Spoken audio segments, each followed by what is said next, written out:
Super fresh at hot off the press. Artista update para sa inyong mga beshi. Mami, Tita Rose, kumusta po? Mahal ka nila. Secretary Kim. Oh, thank you.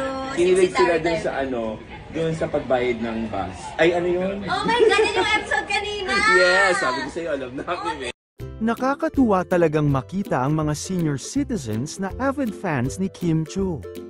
Pati na rin ang mga mommy at tita na patuloy na sumusuporta sa kanya.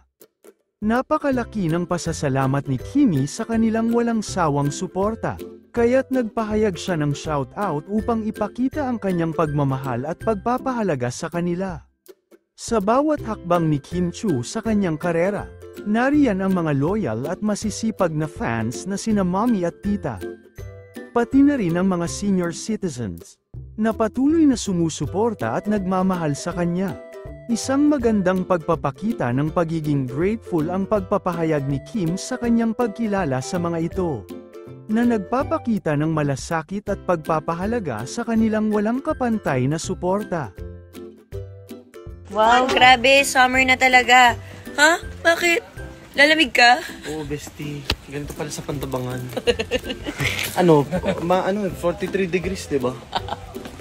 Napakasaya talaga ng weekend ni na Kim Chiu at Darren Espanto na puno ng tawanan at samahan.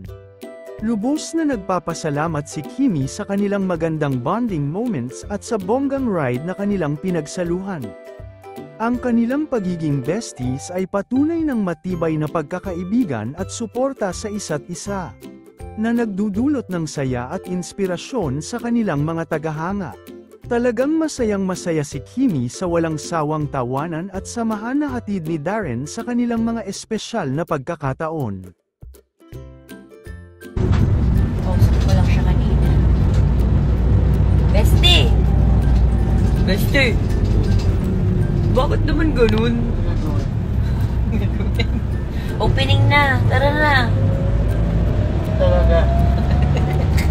Tapusin mo muna pag-upload mo. Ayusin mo buhay mo. Happy birthday, bestie!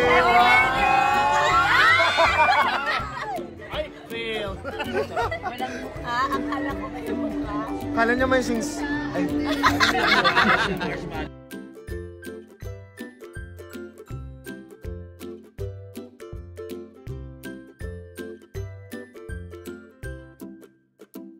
Kanya, lolo